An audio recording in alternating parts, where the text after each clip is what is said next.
إلى اليوم لم ينتهي حبل كذبهم، ففي جعبتهم المزيد والمزيد. أحمد البياسة تناقلوا خبر قتله محددين بدقة أسماء من عذبه وقتله، ليظهر لاحقا بالصوت والصورة يروي الحقيقة.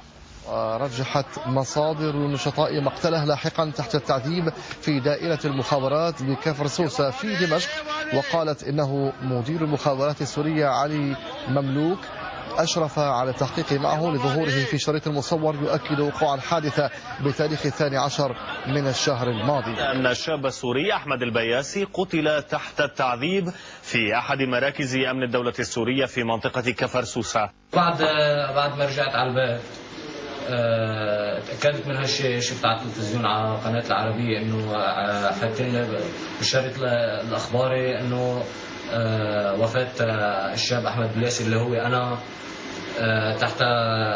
تحت التعذيب في إحدى المعتقلات يعني أو السجون.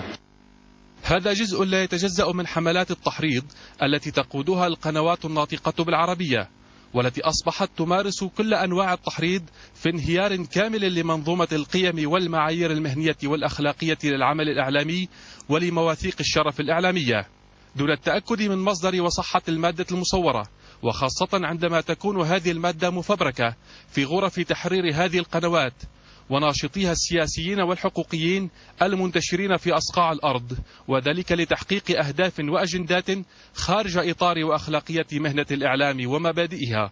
ولكن الحقيقة الواضحة بالصوت والصورة للشهيد الحي الذي تفاجأ بالخبر ننشرها أمامكم.